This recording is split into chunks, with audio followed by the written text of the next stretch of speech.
You know the way. You know you are the one with the way. It's you. It'll be okay. You take the way. In America, 2021 has been the year of the Great Resignation, otherwise known as the Big Quit. Millions of Americans are leaving their jobs, over 4 million every month at the moment. I would challenge that assertion that these are the happiest countries in the world. The fact that Americans may be less happy is their economic mobility has essentially been slashed and shackled.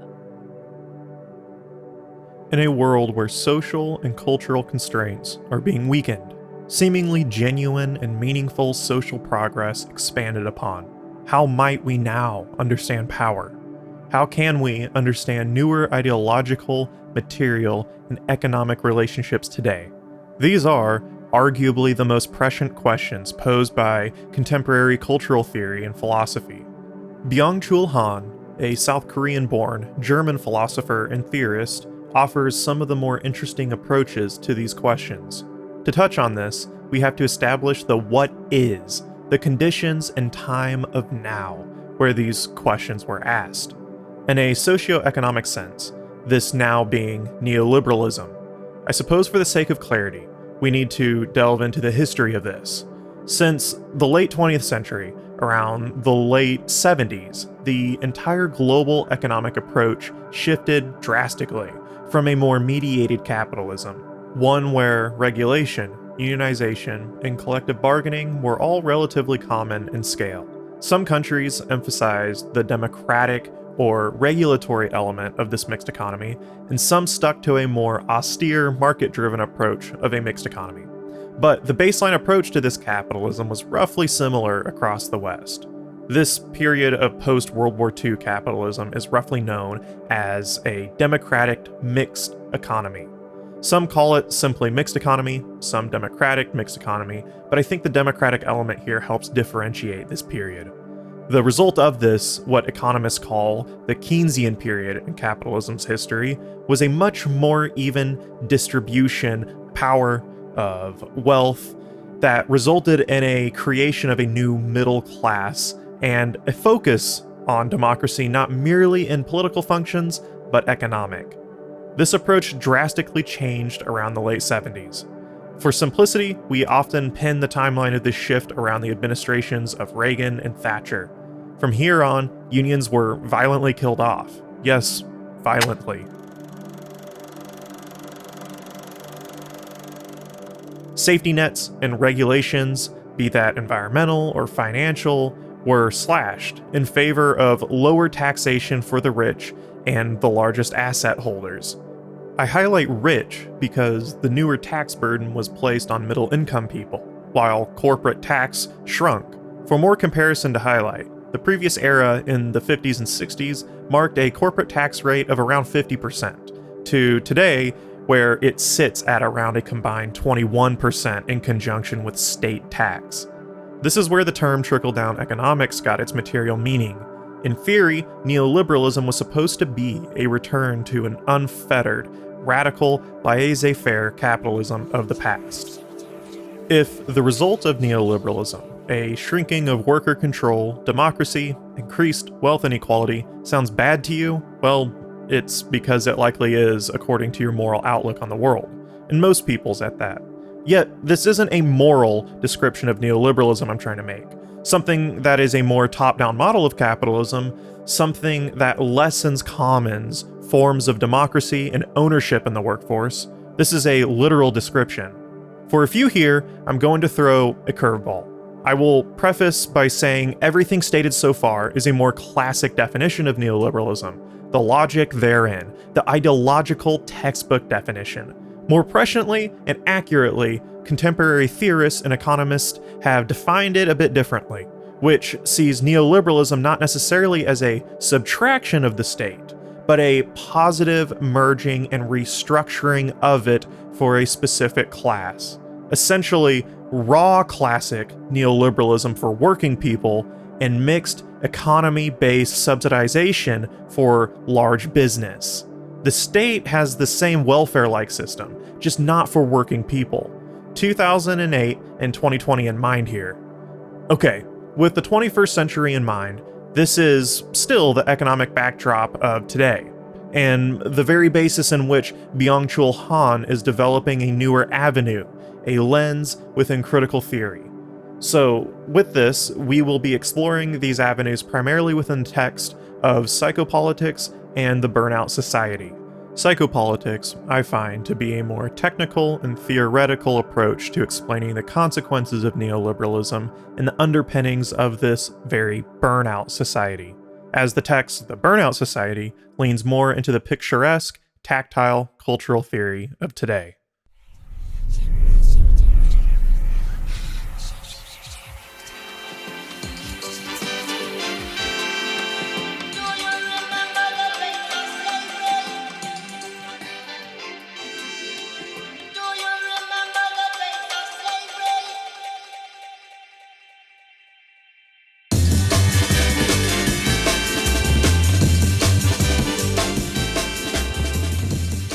Things have changed since the advent of neoliberalism. Technology has grown and evolved, power relations remolded, and political systems fractured. A re-fracturing, newer function Byung-Chul Han coins psychopolitics. Okay, so what is this psychopolitics? To answer this, we need to bring up Foucault's concept of biopolitics.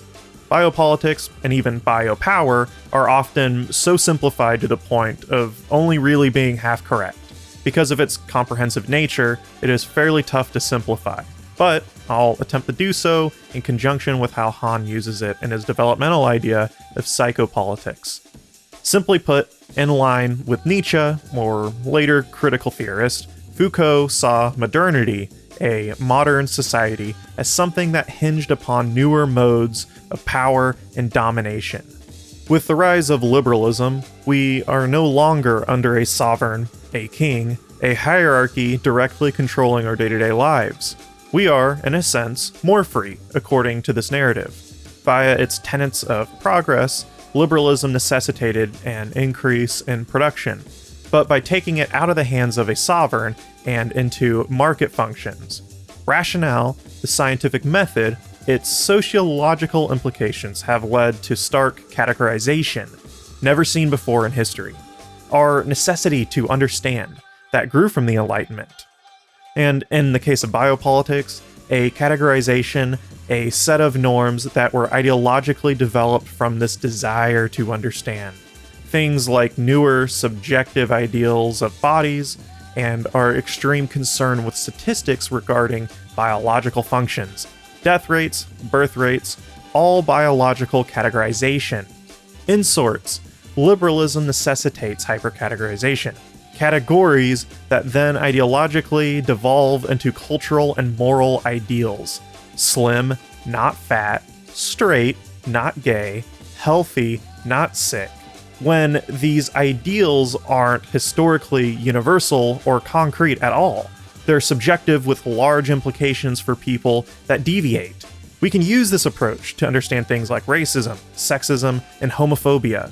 The clear subtext I find here with Foucault's philosophy is that liberalism ironically tears apart the myth of the promise of a free individual within modernity, as we see the productive force within modernity can't allow deviation from posited norms. Categorization cannot allow for individuality in the end. In a contemporary context, Byung-Chul Han believes that we've superseded a biopolitics into a more psychopolitics. Our prior Western economies were much more bent on manufacturing, a type of labor more materially immediate, commodities that were tactile. Thus, in prior historical eras of Western economics, we see a biopolitics that may favor analyzing human strength and output on a physical, more biological level. While in today's mode of service economics, a type of psychopolitics can ensue. How does one become more mentally agile, ambitious, and adaptive? With the focus on the psychological, Byung-Chul Han finds, along with other theorists such as Mark Fisher and Herbert Marcuse, why we are seeing such a heavy emphasis and medicalization around the mental. At the heart of Han and Foucault is an understanding that liberalism stands as a technocratic force that encompasses and dominates. To Han, this progression still stands. This psychic turn, that is, the turn to psychopolitics, also connects with the mode of operation of contemporary capitalism. Now, immaterial and non-physical forms of production are what determine the course of capitalism. What gets produced are not material objects, but immaterial ones. For instance, information and programs. The body no longer represents a central force of production, as it formerly did in biopolitical disciplinary society. Now, productivity is not to be enhanced by overcoming physical resistance so much as by optimizing psychic or mental processes. Physical discipline has given way to mental optimization, and neuroenhancement differs from the disciplinary techniques of psychiatry fundamentally. In conjunction with Psychopolitics, to Byung-Chul Han, we are entering a world away from negative repression. We're moving away from the type of restrictions and repression of the past. Foucault's concept of a disciplinary society, where active punishment for specific crimes and wrongdoings aren't the markings for our current lived ideology. To Byung-Chul Han, we have transitioned from a disciplined society to an achievement society. Exploitation now happens on a positive level. We actively exploit ourselves by achievement and entrepreneurship. In essence, the process of education, marketing yourself into a service sector job, or building a business, you are the ultimate commodity. Your worth is your psychological disposition, your quote-unquote skill set, or your educational background, or, of course, most importantly, your LinkedIn profile. All atmospheric ideals of worth compared to physical, material ones such as strength and durability. There are differences here between Han and Foucault, but their symmetry realigns with power, at least in form. To both, the most effective form of power isn't violence or external. The real threat therein is silent inoculation of oneself. Like Foucault's used symbolism of the panopticon, discipline, repression, or achievement happens from within, not from a mere external threat. The panopticon and its seemingly infinite grasp visualize this. It's the quiet knowing that matters. Han states, The greater power is, the more quietly it works. It just happens. It has no need to draw attention to itself. Yet Foucault and Han's power differ in content. As stated earlier, by way of its trajectory, Foucault's is negative, prohibit yourself in the name of production, in cultural constraints, while Han sees a positively repressive power, where repression happens from an unshackling of economic tradition and cultural constraints. In the case of newer market choices, a culture of entrepreneurship for everyone, race, gender, and ethnicity aside, again, we aren't using the terms positive and negative in a moral sense, like good or bad, but positive and negative by way of access, compared to restriction, addition, or subtraction. Han continues, In as much as it expends a great deal of energy to force people into the straitjacket of commandments and prohibitions, disciplinary power proves inefficient. A significantly more efficient technology of power makes sure that people subordinate themselves to power relations on their own. Such a dynamic seeks to activate, motivate, and optimize, not to inhibit or repress. It proves so effective because it does not operate by means of forbidding and depriving, but by pleasing and fulfilling. Instead of making people compliant, it seeks to make them dependent. It's here that Han finds the logic for designating neoliberalism as the capitalism of like, a society that says yes more often, a commodified ideal of self-care, treating yourself to lavishness on a credit card, abolishing scarcity today for a slavery tomorrow. Even to the literal meaning of a like via Facebook. We are eager to positively affirm ourselves by allowing social media companies to exploit our data, our entire recorded lives. to just pawn off to analytics companies and buy politicians to supersede whatever small regulation meant to protect consumer privacy. All regulations struggling to survive from a bygone era of mixed economies in the West. This includes the basic responsibility of protecting people's information, which we failed to do with Cambridge Analytica. This type of yes logic, of smart and neuronal power, is now the leading charge in institutions, which are reflected by capital, where the very bedrock of vital necessary services are becoming more available, but only by way of offloading debt, burden onto individuals rather than the state, of which, of course, are tied to financial institutions. You can now go to college, you will not be turned away at the hospital, but you will certainly pay for it. And we absolutely have, especially with medicine. So, now, with neoliberalism, we can escape the dreaded repressive government overreach of taking our money, which actually still exists and happens, by the way. So, this new cultural logic, this active yes society, movement into a psychopolitics. What could this lead to? Yup, you guessed it, burnout. The very basis for Han's Burnout Society.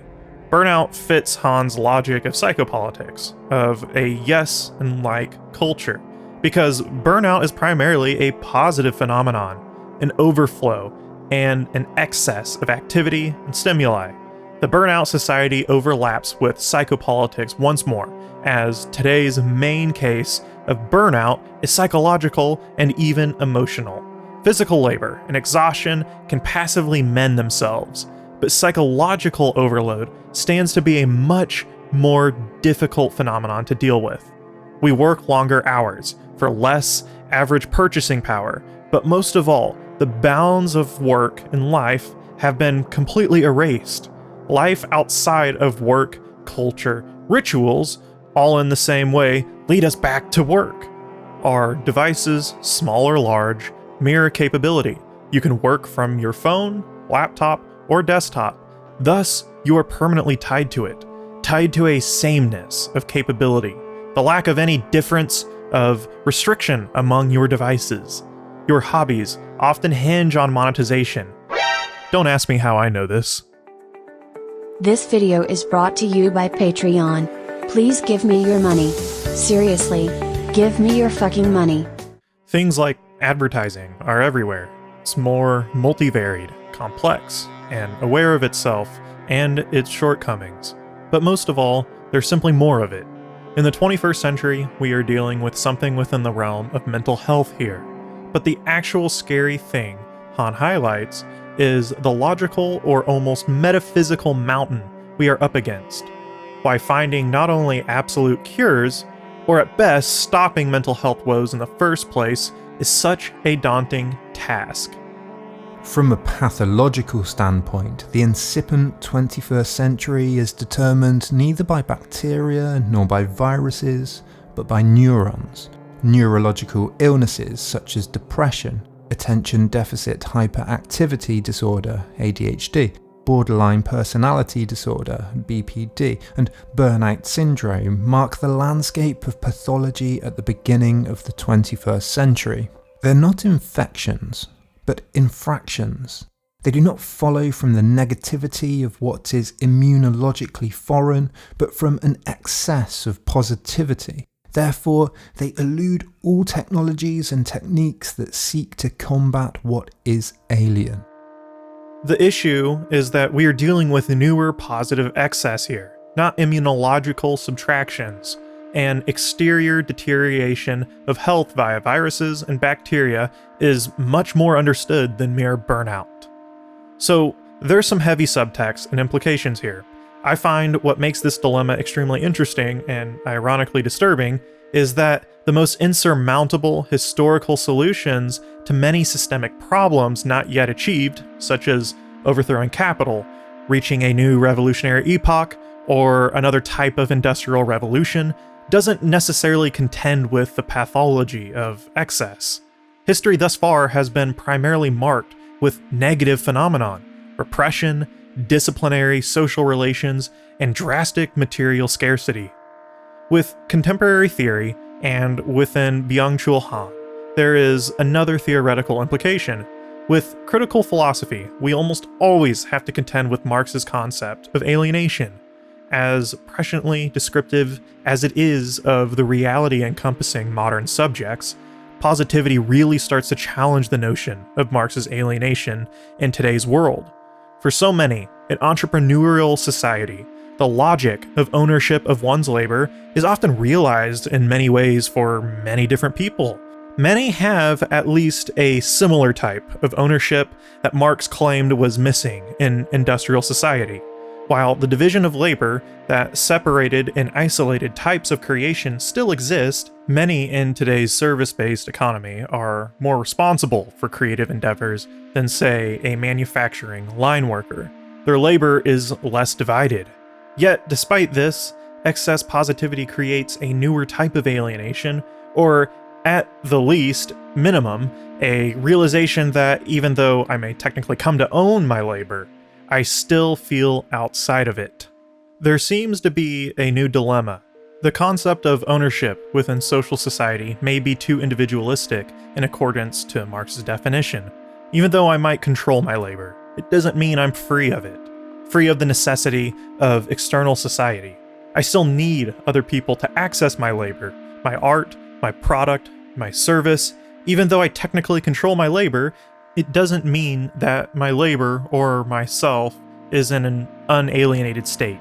Again, I always feel like I have to reiterate with Marx and give some backdrop because of how misunderstood he is. For everyone who has actually read Marx, they know Marx was a large proponent of labor. He thought it was one of the most defining, grand things we can do. This idea challenges his notion, rather than affirms it. Okay, back to the theory at hand. When taking capitalist relations out of the equation, the conception of labor itself may be a larger issue that is underdeveloped in the 21st century. An issue that contemporary theorists such as Han are getting closer to in my mind. I find this is why not only unionization is seeing a decent uptick in American society, but things larger in scale like anti-work, hinting towards the struggle with labor itself on a larger level as a conception, even in the best conditions. But don't just take my guesstimating for it. Byung-Chul Han leaves us with this. The reaction to a life that's become bare and radically fleeting occurs as hyperactivity, hysterical work and production.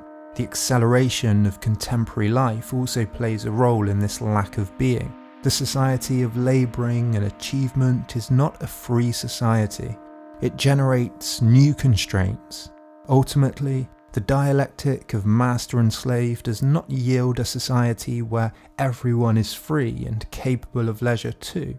Rather, it leads to a society of work in which the master himself has become a labouring slave. In this society of compulsion, everyone carries a work camp inside. This labour camp is defined by the fact that one is simultaneously prisoner and guard, victim and perpetrator.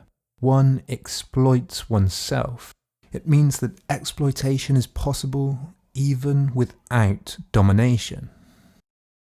As always, thank you all for watching and making it to the end. I want to give a massive thanks to all of you on Patreon. For all who are not, consider joining for just a couple bucks a month. It truly keeps this entire thing alive. Before we go, I want to give an extra special thanks to Kate for going above and beyond to help this channel live on in the YouTube cybersphere.